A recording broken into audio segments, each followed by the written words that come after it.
Hello IIT aspirants, welcome to math book. मैं आपका teacher Nitin और आज का हमारा टॉपिक है लॉगरिथम फंक्शन। सो आइए शुरू करते हैं।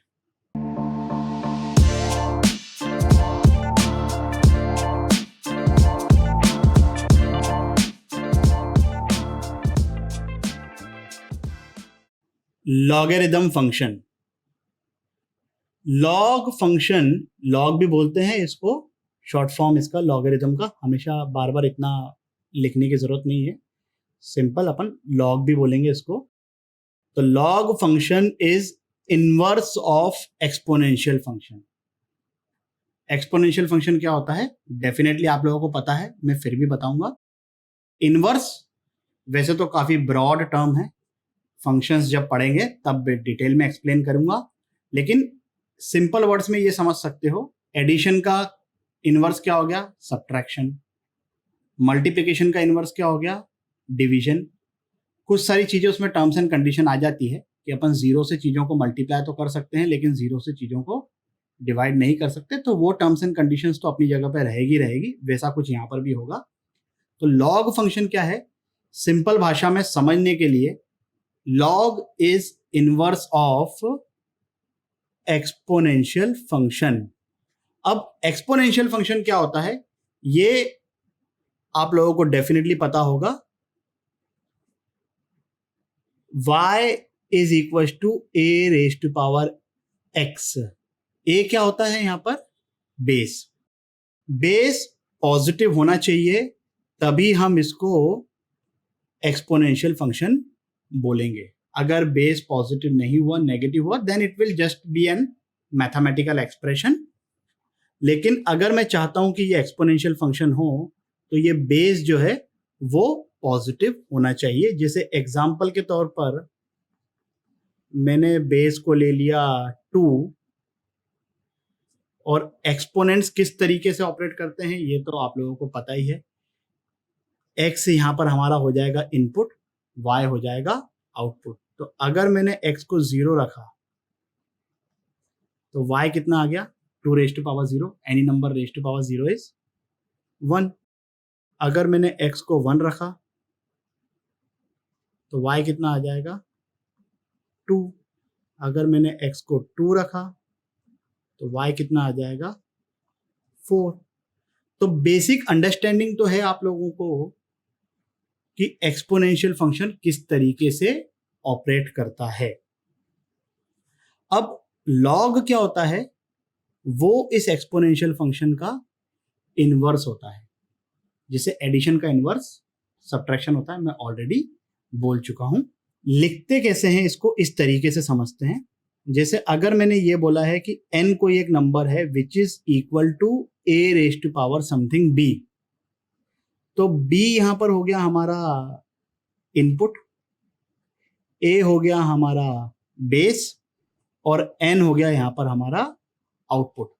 तो इनवर्स में क्या होता है कि जो आउटपुट होता है उसको अपन बना देते हैं इनपुट, और जो इनपुट होगा वो बन जाएगा आउटपुट। तो b को मुझे इस तरीके से एक्सप्रेस करना है कि n जो है वो इनपुट रहे और b जो रहे वो इसका आउटपुट रहे। तो उसको लिखने के लिए इस तरीके से लिखा जाता है, and this is our logarithm function. कैसे लिखते हैं? जो भी आप लोगों की नोटबुक की लाइन हो, जैसे मान लो ये लाइन है, ठीक है, वहां पे तो लाइन ऑब्वियसली सीधी होगी। तो लॉग को उसी लाइन पर, ये n हो गया यहां पर इनपुट, और जो ये बेस है, जो ये वाला बेस था, ये बेस वही होगा, ये यहां पर बीच में इन दोनों। नेक्स्ट लाइन आपकी नोटबुक की लेट से ये है, तो ये इस a को अगली लाइन पे मत लिख देना, it will be somewhere here. Got it? Log और n के बीच में थोड़ा सा नीचे। फॉन्ट्स की साइज थोड़ी सी छोटी भी कर सकते हो आप लोग लिखते वक्त। तो इसको बोला जाता है बेस। लॉग हम पढ़ ही रहे हैं, n हो गया इनपुट और आउटपुट अब कितना हो जाएगा? b। यहां पर जैसे y equal to 2 raise to power x था, अब मैं चाहता हूं कि x को मुझे y के टर्म्स में एक्सप्रेस करना है, तो कैसे करूंगा? So x is equal to log y to the base 2। अब जैसे यहां पर मैंने x को 0 रखा था तो y इक्वल टू 1 आया था। अगर मैं y को यहाँ पर 1 रखूंगा तो x की वैल्यू आ जाएगी 0। जो पहले इनपुट था वो बन गया आउटपुट, जो पहले आउटपुट था वो बन गया इनपुट। लॉगरिथम फंक्शन किस तरीके से लिखते हैं, y हो गया अब हमारा आउटपुट, x हो गया इनपुट। डोंट गेट कंफ्यूज कि सर आपने तो यहाँ पर बोला था कि y इनपुट है x आउटपुट है। ठीक है, इट डजेंट मैटर कि मैं किसको इनपुट बोल रहा हूँ किसको आउटपुट बोल रहा हूँ। You have to understand the concept. Functions की जब भी बात करते हैं हम x को इनपुट लेते हैं और y को आउटपुट लेते हैं, इसलिए इस तरीके से इसको एक्सप्रेस किया गया है। जो ये बेस है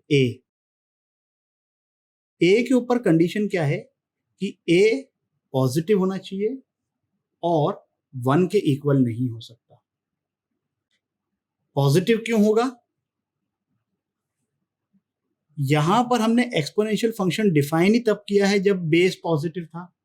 तो अगर मैं इसी a को यहां पर log के बेस में लेके जा रहा हूं तो वो बाय डिफॉल्ट पॉजिटिव हो गया। यहां पर मैं a को 1 ले सकता था, 1 ले लेता तो y की वैल्यू हमेशा 1 आती। यहां पर मैं a को 1 नहीं रख सकता हूं। एक्सप्लेन करूंगा विथ एग्जांपल्स प्रॉपरली आगे चल के। x जो है वो ग्रेटर देन 0 होना चाहिए। a के बारे में तो हमने ऑलरेडी बात कर ली है। x भी पॉजिटिव होना चाहिए। क्यों पॉजिटिव होना चाहिए? फिर से वापस एक्सपोनेंशियल फंक्शन की तरफ चलते हैं इसका एक्सप्लेनेशन ढूंढने के लिए। एक्सपोनेंशियल फंक्शन का जो आउटपुट है वो हमेशा ही पॉजिटिव है। तो यहां से आप कंक्लूड कर लीजिए कि लॉगरिथमिक फंक्शन का इनपुट जो होगा वो हमेशा पॉजिटिव होगा। Clear with this?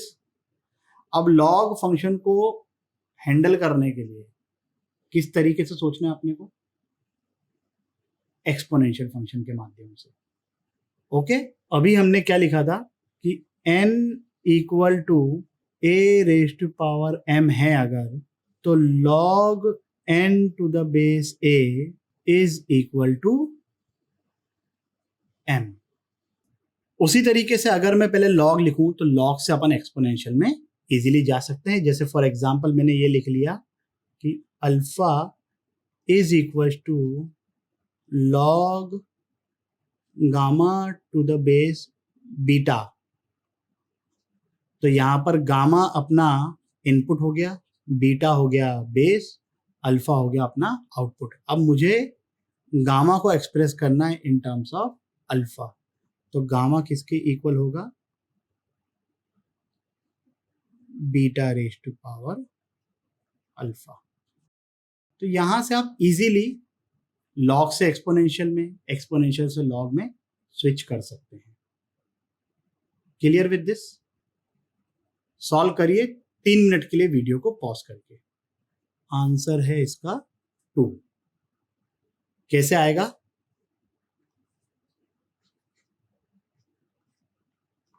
हमें लॉग अभी सॉल्व करते नहीं आता है, हमें एक्सपोनेंशियल सॉल्व करते आता है। तो हम लॉग को किसके पॉइंट ऑफ व्यू से समझेंगे? एक्सपोनेंशियल के पॉइंट ऑफ व्यू से। हमें निकालनी है log 16 टू द बेस 4 की वैल्यू। लेट्स से मैंने इसको बोल दिया a। अब मैं इसको कन्वर्ट करूंगा एक्सपोनेंशियल में। तो 16 यहां से किसके इक्वल हो गया? 4 raise to power a। 16 is 4 का स्क्वायर, यहां पर है 4 रेज टू पावर a। अब कंपेयर अगर किया तो a की वैल्यू कितनी आ गई? 2 के इक्वल। Quite easily done. आगे बढ़ते हैं अगले क्वेश्चन की तरफ। 3 मिनट के लिए वीडियो को पॉज करिए और इसको ट्राई करिए। चलिए तो इसका आंसर पहले देख लेते हैं क्या आ रहा है। आंसर आ गया इसका 20/3। जिन लोगों का आंसर आ गया है सॉल्यूशन को स्किप कर सकते हैं, जिन लोगों का नहीं आया एक बार देख लीजिए। फिर से वही करेंगे कि ये जो लिखा हुआ है अपने पास log 1024 टू द बेस तुरु, इसको मैं मान लेता हूं a के इक्वल। अब log को भेजा on the right hand side तो वो बन जाएगा एक्सपोनेंशियल। तो ये क्या आ गया, तुरु रेज टू पावर ए। 1024 किसके इक्वल होता है, 2 रेज टू पावर 10 के इक्वल। 2√2 को मैं लिख सकता हूं 2 रेज टू पावर 3/2। अगर ये समझ में नहीं आया तो कैसे लिखा है, ये तो 2 की पावर 1 है और √2 मतलब 2 की पावर 1/2। तो 2 raise to power 1 into 2 raise to power 1/2। Law of indices से अगर बेस सेम है तो पावर क्या हो जाएंगे, उनके एडअप हो जाएंगे। 1 + 1/2 दैट विल बिकम 3/2। तो यहां से अगर मैं चीजों को कंपेयर करूं तो 10 की वैल्यू आ गई मेरे पास इक्वल टू 3a/2। ये 3a/2 सर a के साथ मल्टीप्लाई हो जाएगा ना, लॉ ऑफ इंडाइसिस। तो a इक्वल टू कितना हो गया 20/3 and that's quite easily done. चलिए आगे बढ़ते हैं। हाँ भाई, ये दो बहुत ही फ्रिक्वेंटली यूज्ड रिजल्ट्स हैं, याद रहने चाहिए। log a to the base a मतलब नंबर, और अगर बेस सेम है तो उसकी वैल्यू 1 आएगी। इजीली वेरीफाई कर सकते हैं हम लोग। कैसे करेंगे भाई, log a to the base a को मैंने लेट से अब m मान लिया, फिर से a यूज नहीं करूंगा मैं। तो इस log को राइट हैंड साइड पे भेजा, so this will become a raise to power m। यहाँ पर a की पावर क्या लिखी हुई है, 1 लिखी हुई है, तो यहाँ से m इक्वल टू कितना आ गया 1। सो ये वैल्यू आ गई इसकी, ये आप लोगों को ध्यान रखना है। log 1 to the base a की वैल्यू जो होगी वो 0 होगी। Again that can be easily verified कि log 1 to the base a को मैं फिर से लेट से इस बार n मान लेता हूं, तो 1 equal to a raise to power n। अब any number raise to power 0 equal to 1 होता है, ये तो हमको पता है। 2 raise to power 0 is 1, 3 raise to power 0 is 1, 5 raise to power 0 is 1। तो यहां पर इस 1 को मैं लिख सकता हूं a रेज टू पावर 0। तो यहां से कंपेयर करके मेरे पास n इक्वल टू कितना आ गया भाई, 0 आ गया। तो ये दो रिजल्ट आप लोगों को बहुत ढंग से ध्यान रखना है। Condition apply. कंडीशन क्या है कि बेस जो है वो पॉजिटिव होना चाहिए और वो इक्वल टू 1 नहीं हो सकता। Clear with this? आगे बढ़ते हैं। प्रॉपर्टीज ऑफ लॉगरिथम फंक्शन बहुत ज्यादा इंपॉर्टेंट है। जैसे एक्सपोनेंशियल फंक्शन की प्रॉपर्टी होती है, ये प्रॉपर्टीज भी उसकी उल्टी हो जाएगी। जैसे एक्सपोनेंशियल फंक्शन की एक प्रॉपर्टी मैं आप लोगों को याद दिलाऊं, अभी बोला भी था उसके बारे में। तो लेट्स से कि अगर मैं बोल रहा हूं कि बेस अगर सेम है, लॉ ऑफ इंडाइसिस ही बोल लो इनको, तो अगर बेस सेम है तो पावर क्या हो जाएंगे, ऐड हो जाएंगे। ये उसी तरीके से कुछ कुछ लिखा हुआ है कि यहां पर ये बीच में प्लस साइन है और ये मल्टीप्लाई हो गए। बेस ऑब्वियसली सेम होना चाहिए। log m to the base a plus log n to the base a is equal to log mn to the base a। I want you to prove it. 5 minute के लिए video को pause करिए और इसको prove करिए। चलिए तो इसका प्रूफ देख लेते हैं। log m to the base a को लेट से मैं मान लेता हूं capital A and log n to the base a को लेट से मैं बोल देता हूं कैपिटल B। तो ये पहले वाले एक्सप्रेशन से फिर से अपन बात तो एक्सपोनेंशियल के टर्म्स में करेंगे। स्मॉल m किसके इक्वल आ गया, a raise to power capital A के, एंड स्मॉल n किसके इक्वल आ गया, a raise to power capital B के। अब मैं इन दोनों को मल्टीप्लाई कर रहा हूं, m इंटू n, तो ये हो गया mn, that will be equal to a raise to power capital A into a raise to power capital B। ये ऊपर लिखा हुआ है हमारे पास लॉ ऑफ इंडाइसिस, उसके हिसाब से ये आ गया a प्लस b। अब इस एक्सपोनेंशियल को मैं लॉग में कन्वर्ट करूंगा, तो ये बन गया log mn to the base a and that is equal to capital A plus b। a क्या है, log m to the base a, b क्या है log n to the base a, तो यहाँ से आ गया log mn to the base a is same as log m to the base a plus log n to the base a. Clear with this? बहुत ही simple, easily आप लोगों से भी हो गया होगा. चलिए प्रूफ को ध्यान रखना है. हो सकता है कि अभी आप लोगों को ऐसा लग रहा हो कि यार प्रूफ कहाँ करेंगे हम लोग, तो ऑब्जेक्टिव टाइप पेपर है, प्रूफ तो कोई पूछता नहीं है. पूछता कोई नहीं है, लेकिन हमें पता होना चाहिए. Proof will always make your concepts strong. ठीक है, चलिए आगे बढ़ते हैं अगले क्वेश्चन की तरफ. 3 मिनट के लिए वीडियो को पॉज करिए और इसका आंसर करिए. तो इसका आंसर आ रहा है 1. जितने लोगों का आ गया है अच्छी बात है, सॉल्यूशन को स्किप कर सकते हैं. जिन लोगों का नहीं आया है एक बार देख लीजिए, बहुत ही ज़्यादा सिंपल है. log m plus log n वाली प्रॉपर्टी बेस सेम होना चाहिए है, तो ये बन गया log बेस कितना 108 m इंटू n. 6 इंटू 18 कितना होता है आजकल? 108 होता है. तो ये हो गया log 108 टू द बेस 108. अब इसकी वैल्यू कितनी आएगी? 1 आएगी. सिंपल. चलिए आगे बढ़ते हैं. देखिए लॉग में base is a very important thing, but कभी कभी हो सकता है कि आप लोगों को बेस नहीं दिखे. तो क्या होता है कि 2 चीजें होती है अपने पास. एक तो होता है natural log, log a to the base e. ये e मैथमेटिकल कांस्टेंट है which is an irrational number approximately equal to 2.71. Mathematical constant, Napier's constant, Euler's constant भी बोला जाता है इसको. ये इसकी अप्रोक्सीमेट वैल्यू है ये एक irrational number, neither terminating nor recurring.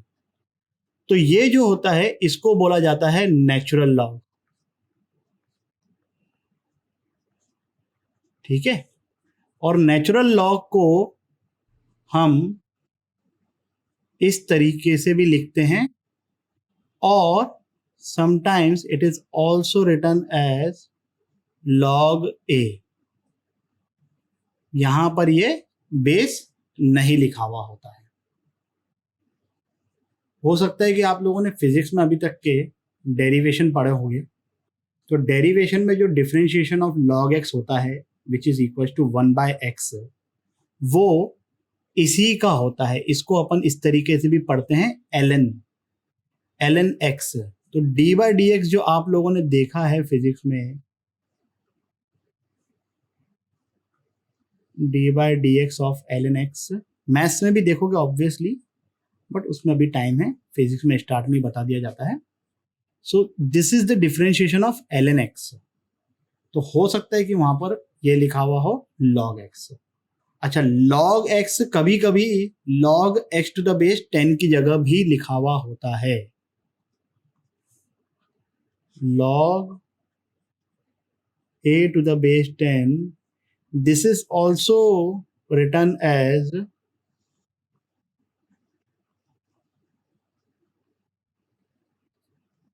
simply log a. अब आप लोगों को ये कंफ्यूजन आ रहा होगा कि अगर सिर्फ log a लिखा हुआ है तो उसको log to the base e लें कि log टू द बेस 10 लें. ये कंफ्यूजन बहुत जेन्युइन है, लेकिन ये इतना प्रॉब्लमेटिक होता नहीं है. क्वेश्चन का कॉन्टेक्स्ट देखकर हमें ये रियलाइज हो जाता है कि एग्जामिनर किस टाइप के बेस की बात कर रहा है. मोस्ट ऑफ द टाइम तो बेस मेंशन रहेगा, और अगर log to the base e देना होगा तो वो ln लिखा हुआ रहेगा. बाकी जो स्टैंडर्ड फॉर्मूलेज हैं, जैसे ये डेरिवेशन वाला है, तो this is with respect to the base e. जो बोर्ड्स की किताब है उनमें जहां जहां पे log लिखा हुआ है वो log to the base e है, नेचुरल लॉग है. बाकी जहां तक यहाँ पर क्लासेस की बातें हैं, हम log to the base e को हमेशा ln से ही रिफर करेंगे. चलिए आगे बढ़ते हैं अगले क्वेश्चन की तरफ. अब यहां पर जैसे बेस नहीं लिखा हुआ है, log लिखा हुआ है, तो ये हो सकता है कि किसी को लगे कि log बेस 10 है या तो log बेस e है. You don't have to worry about it. आप इस क्वेश्चन को सॉल्व करिए, आपको बेस की जरूरत ही नहीं पड़ेगी। 5 मिनट के लिए वीडियो को पॉज करिए, इस क्वेश्चन को ट्राई करिए। चलिए, तो इसका आंसर आ रहा है 0। जिन लोगों का आंसर आ गया है सॉल्यूशन स्किप कर सकते हैं, जिन लोगों का नहीं आया एक बार देख लीजिए। इस क्वेश्चन में थोड़ी बहुत ट्रिग्नोमेट्री यूज करेंगे। अगर वो पार्ट नहीं पता है तो जब ट्रिग्नोमेट्रिक रेशियोज एंड आइडेंटिटीज पढ़ेंगे तब ये बहुत इजीली क्लियर हो जाएगा। क्या पार्ट हम यूज करने वाले हैं एक बार बता देता हूं। tan 90 degree minus theta is equal to cot theta, and we already know that tan theta into cot theta is equal to 1। अब यहां पे लिखा हुआ है log tan 1 डिग्री, यहां पे लिखा हुआ है tan 89 डिग्री। 89 को मैं 90 माइनस 1 कर सकता हूं, और tan 90 माइनस थीटा क्या होता है cot थीटा। तो ये जो टर्म है अपने पास लास्ट वाली, that will B log cot 1 degree. तो मैं इन दोनों की पहले पेयरिंग कर लेता हूं, फर्स्ट टर्म की और लास्ट टर्म की। तो ये आ गया log tan 1 degree plus log tan, और 89 को लिख रहा हूं मैं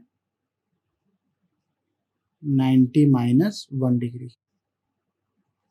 तो ये हो गया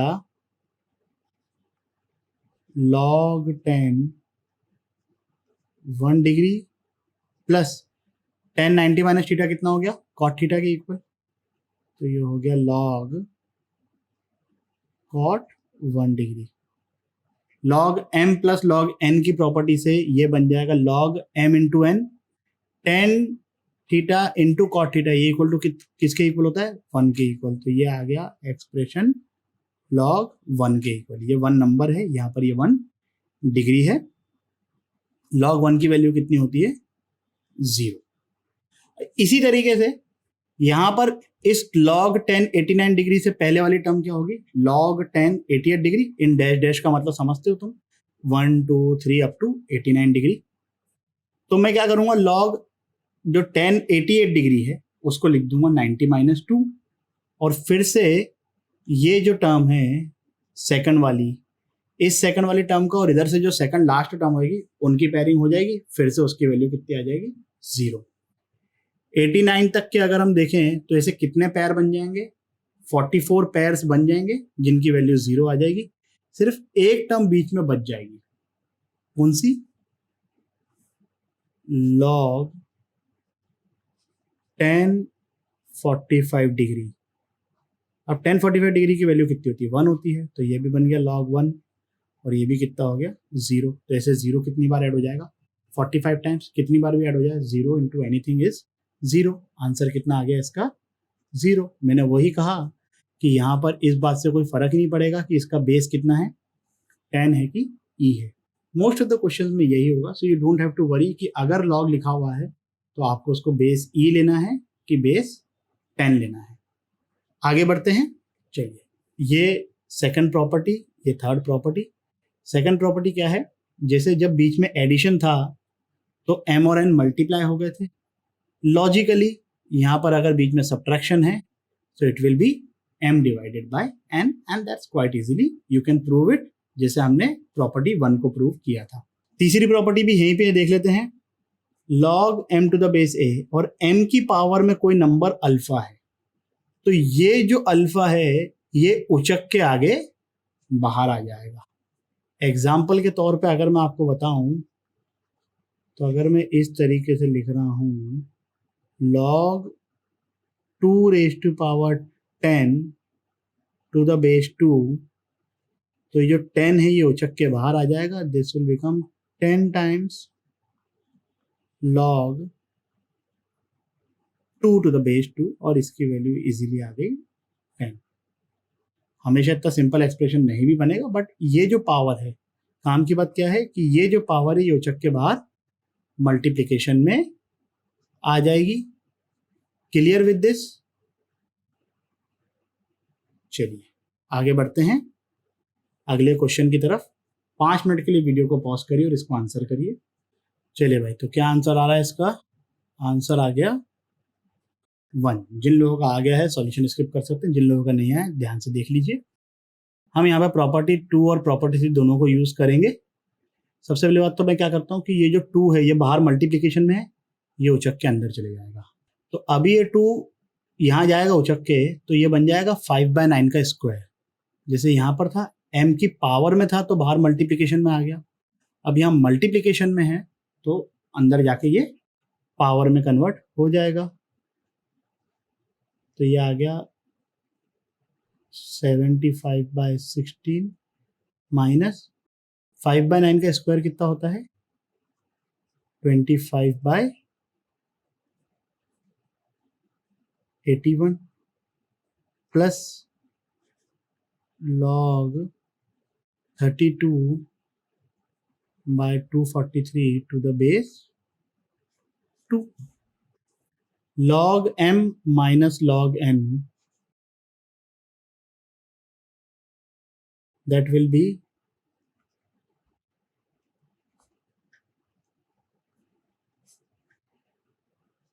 log m by n, और ये जो प्लस में क्वांटिटी लिखी हुई है ये आ जाएगी मल्टीप्लिकेशन में। तो इसको अपन डायरेक्टली कर सकते हैं, ज़्यादा ज़बरदस्ती ज़रूरत नहीं है मल्टीपल स्टेप्स लिखने की। तो अंदर का ये एक्सप्रेशन कितना हो गया, न्यूमरेटर में आ गया अपने पास 75, ये 18 ऊपर मल्टीप्लिकेशन में चले जाएगा 81 इंटू इधर न्यूमरेटर में क्या है 32 होल डिवाइडेड बाय 16, ये 25 यहाँ पर आ जाएगा मल्टीप्लिकेशन में डिनोमिनेटर इंटू 243। अब इसको बड़ा सिंपल तरीके से अपन कैलकुलेट कर लेंगे।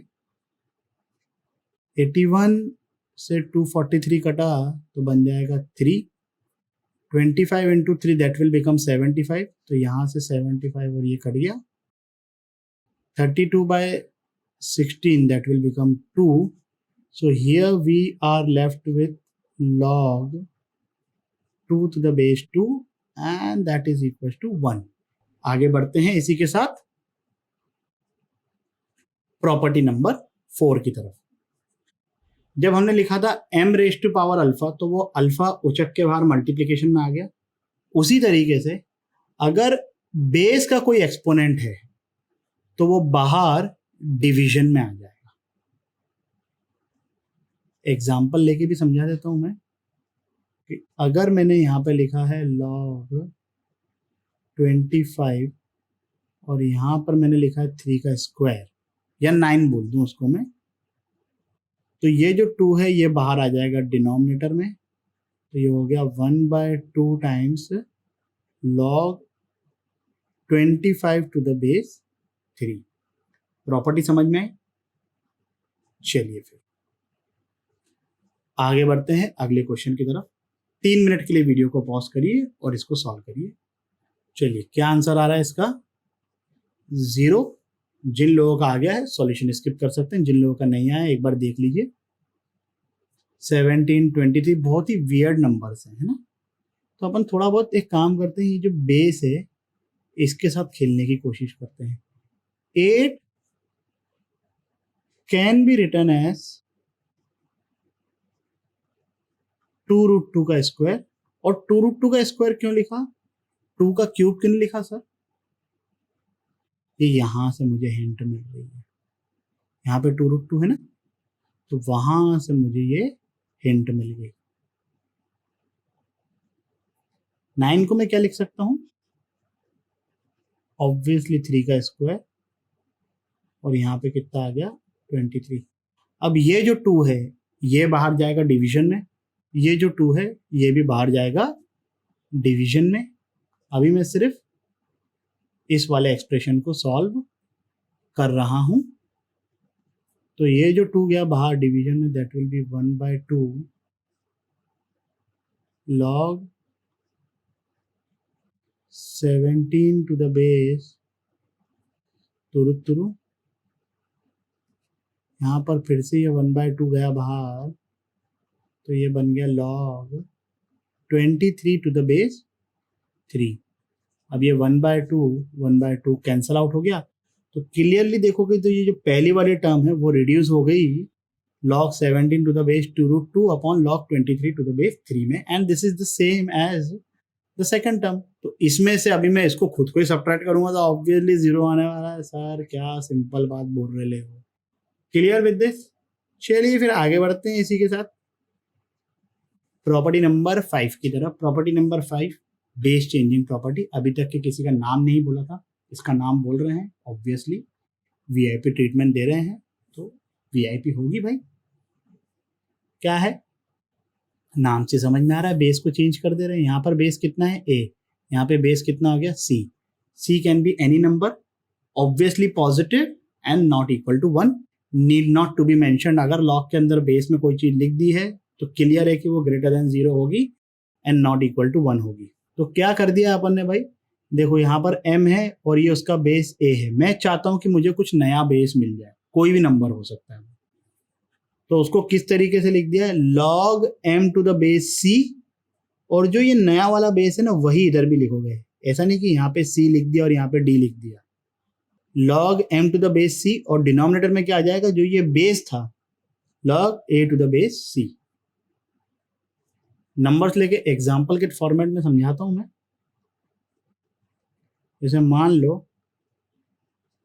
कि मैंने log 5 टू द बेस 7 को लिखना है और बेस कितना ले, लेट से 19 ले लेते हैं,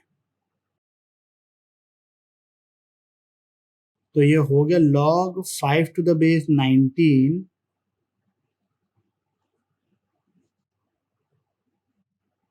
log 7 टू द बेस 19। ठीक है भाई, तो कुछ भी बेस हो सकता है, बस ये जो यहाँ पे मैंने लिखा है 19 वही यहाँ पर भी होगा। यहाँ पे 19 है, यहाँ पे 20 मत कर देना, यहाँ पे 19 है तो यहाँ पर भी 19 होगा। अब मैं आप लोगों को समझाता हूँ कि क्यों बेस को अपन 1 नहीं ले सकते थे। एक तो उसका रीजन फंक्शंस जो चैप्टर है उसके प्रोस्पेक्ट से आता है, 1 मैनी 1 करके एक टर्मिनोलॉजी होती है, वो जब पढ़ेंगे तब बताऊंगा मैं। अभी सिंपल भाषा में ये समझिए कि अगर मान लो मैंने बेस को 1 ले लिया होता तो यहाँ पर क्या होता, log 1 to the base c। अब log 1 की वैल्यू क्या है, 0, तो क्या डिनोमिनेटर में 0 हो सकता है क्या, नहीं हो सकता। इसलिए क्या a 1 हो सकता है क्या, नहीं हो सकता। That's simple. ठीक है भाई, तो ये हो गई बेस चेंजिंग प्रॉपर्टी।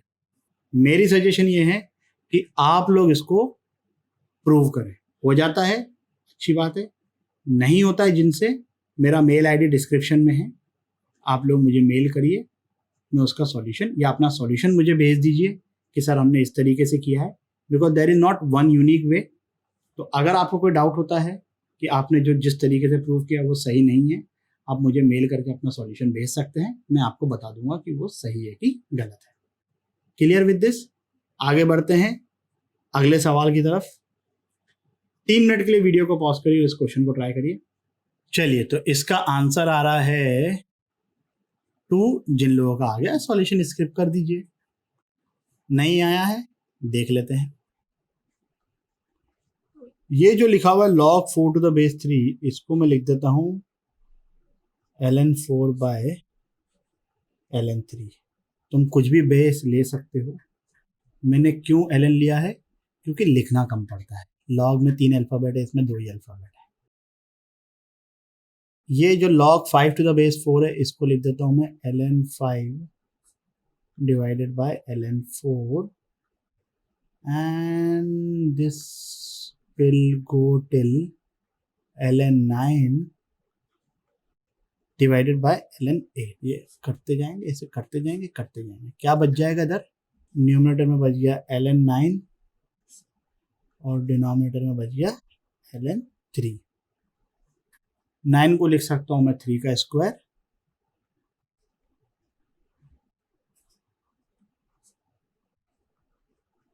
ये जो 2 है वो चक्के बाहर आ जाएगा, ln 3 से ln 3 कैंसिल, आंसर आ गया 2। Quite easily done. आगे बढ़ते हैं। 5 मिनट के लिए वीडियो को पॉज करिए और इन दोनों को सॉल्व करिए। चलिए तो भाई क्या आंसर आ रहा है 1 माइनस ए और इसका आंसर आ रहा है 1 प्लस 2a/b। जिन लोगों का आंसर सही आ गया सॉल्यूशन को स्किप कर सकते हैं, जिन लोगों का नहीं आया देख लीजिए। देखिए क्वेश्चन में क्या दे रखा है कि log 2 to the base 10 की वैल्यू a है। आप में से कई लोगों को याद भी होगी कि उसकी अप्रोक्सीमेट वैल्यू 0.3010 होती है। मैं लिखवा दूंगा आगे। अभी वो हमारा कंसर्न नहीं है। अभी अगर एग्जामिनर बोल रहा है कि log 2 to the base 10 की वैल्यू a है तो a है। आपको याद है, अच्छी बात है, नहीं भी याद है कोई फर्क नहीं पड़ता है। हमें जो आंसर करना है इस क्वेश्चन का वो ए और बी के टर्म्स में करना है। अब ए और बी के टर्म्स में आंसर करने का मतलब ये नहीं होता है कि ए और बी दोनों ही इंक्लूड होने चाहिए। हो सकता है कि उनमें से कोई एक इंक्लूड नहीं हो, या हो सकता है कि दोनों ही इंक्लूड नहीं हो सकता है कि आंसर कांस्टेंट आ जाए। ए और बी को छोड़ के कुछ तीसरा वेरिएबल इन्वॉल्व नहीं होना चाहिए। ये इंटेंशन होता है उस टाइप के क्वेश्चंस देने का। तो पहले वाले को कैसे सॉल्व करेंगे? कितने लोगों का आंसर पहले वाले का a प्लस बी आ गया? a प्लस बी कैसे आया भाई कि आपने 5 को लिख दिया 2 प्लस 3 और log m plus n equal to log m plus log n कर दिया है। ऐसी कोई प्रॉपर्टी एग्जिस्ट नहीं करती है, ध्यान रखिए। log m plus log n is equal to log mn। Multiply हो जाता है एडिशन में। log कॉमन निकाल के ये मत कर देना कि log m plus log n, log को कॉमन निकाला and that is equal to log m plus n। Common नहीं निकलता है, log इज ए फंक्शन। तो कैसे करेंगे भाई इसको? अब हमको कुछ सोचना पड़ेगा इन टर्म्स ऑफ 10। तो 5, 10, 2 क्या लिख सकते हैं? 5 को लिख सकता हूं मैं 10 डिवाइडेड बाय 2 और बेस में कितना है 10। अब यहां पे मैं प्रॉपर्टी नंबर सेकंड यूज करूंगा तो ये बन गया log 10 to the base 10 minus log 2 to the base 10। इसकी वैल्यू आ गई 1 और इसकी वैल्यू हमको दे रखी है a के equal and that's quite easily done. चलिए अगला पार्ट देखते हैं। यहाँ पर बेस में 3 है, हमें किसकी वैल्यू पता है? log 3 टू द बेस 10 की। तो अपन एक काम करते हैं, बेस चेंजिंग प्रॉपर्टी यूज करते हैं। इसको लिख देते हैं 40 टू द बेस 10 और इसको लिख दिया मैंने log 3 टू द बेस 10। अब log 3 टू द बेस 10 की वैल्यू तो b दे रखी है, वो तो इजीली आ जाएगी। 40 को हम क्या कर सकते हैं? 40 can be written as 4 into 10 और 4 इज 2 का स्क्वायर। तो ये बन गया log 4 into 10 to the base 10 which can be written as log 4 to the base 10 plus log 10 to the base 10। ये आ गया प्रॉपर्टी 1 से हमारे पास। 4 को लिख लूंगा मैं 2 का स्क्वायर, तो ये 2 आ गया उचक के बाहर। ये बन गया 2 to the base 10। log 10 to the base 10 की वैल्यू कितनी आ गई? 1 and divided by b। log 2 to the base 10 की वैल्यू कितनी दे रखी है? a। तो ये आ गया 2a plus 1 by b and that's quite easily done. आगे बढ़ते हैं लास्ट प्रॉपर्टी की तरफ हमारी, m raise to power log n to the base a। यहां पर क्या हो रहा है? ये जो m है और ये जो n है ये इंटरचेंज हो जा रहा है। बेस अभी भी a ही रहेगा, तो ये n इधर आ गया और m इधर चले गया। एग्जाम्पल के लिए अगर मैं बताऊं 5 log 3 to the base 2, this is 3 raised to power log 5 to the base 2। आगे बढ़ते हैं अगले क्वेश्चन की तरफ। 3 मिनट के लिए वीडियो को पॉज करिए और इस क्वेश्चन को सॉल्व करिए। चलिए, क्या आंसर आ रहा है इसका? आंसर आ रहा है 25। जिन लोगों का आ गया सॉल्यूशन स्किप कर दीजिए, जिन लोगों का नहीं आया देख लीजिए। प्रॉपर्टी नंबर 6 लगाएंगे। इस 9 को और इस 5 को मैं इंटरचेंज कर दूंगा, तो ये बन गया 5 raise to power log 9 to the base 3। अब तो दिखने लगा होगा आंसर। 9 को क्या लिखूंगा? 3 का स्क्वायर, पावर वाला 2 जो है वो चक्के आगे आ जाएगा, so that will become 2 log 3 to the base 3। log 3 to the base 3 की वैल्यू 1, तो दैट इज इक्वल टू 5 का स्क्वायर, तो ये हो गया 25। इस वीडियो के लिए बस इतना ही। आशा करता हूं कि आपको ये टॉपिक भी अच्छे से समझ आया होगा। अगर समझ में आया हो तो लाइक, कमेंट, सब्सक्राइब करें और अपने दोस्तों के साथ भी शेयर करें। अगले वीडियो तक के लिए सावधान रहें, सुरक्षित रहें। जय हिंद।